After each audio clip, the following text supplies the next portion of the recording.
interest in it.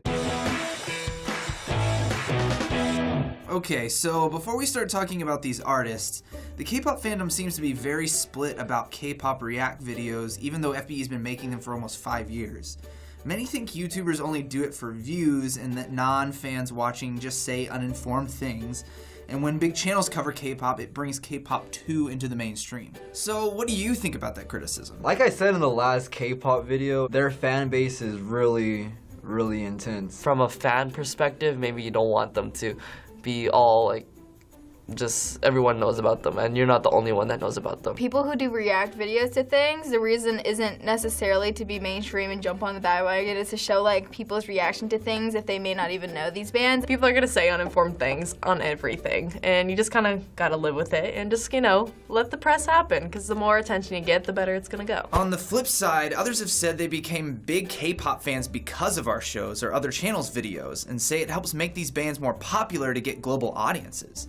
What do you think hearing that? I think it's really good because some people, they don't really know that much about like Korean music artists. I just like being able to learn more about different cultures, so I see this as a very positive thing. People who click on this video are gonna go watch that video if they like it or they laugh or interested. Just because, you know, people become exposed to it through this or something like that, that doesn't make them any less of a fan. You gotta be exposed to it somewhere at some point. YouTubers making videos about K-pop really helps more people get into the fandom, and then later they'll go deeper in, but it just helps them as an introduction. That was me.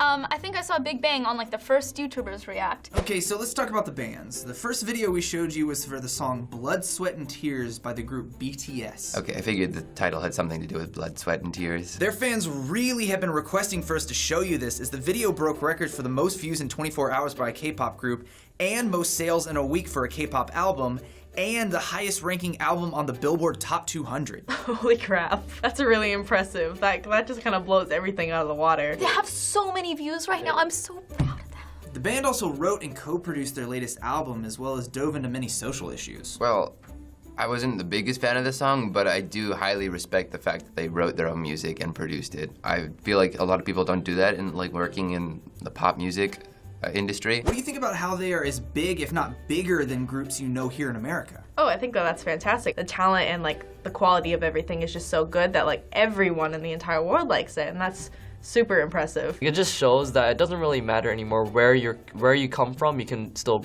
break the billboards anywhere. The fact that they're like going above and beyond even like American, you know, musicians in the US, that's like fantastic. That's amazing. I'm so proud of them. The next video we showed you was from the girl group Blackpink called Playing with Fire. They just dropped their first album and already have become one of the biggest acts in K-pop, with their first 2 singles topping the Korean and US world charts. What about them do you think made them so popular so quickly? You know, they're a girl group. That's why. They stand out. They're like literally too immaculate. It was, you know, like the poppy girl stuff, but it was also just like, it was good. Like, it was fun to listen to. I can see how it can really reach an audience. So our last video was for Hey Mama by EXO CBX, a subgroup of the main group EXO, who we covered on Teens React in the past. Yeah, I love them. They're cool. What do you think about the fact that these groups are so big that they're releasing music as smaller groups within the band, but the band as a whole is still together? That is really weird. I feel like I would almost be like offended, like if I was part of that group but I wasn't part of the little group.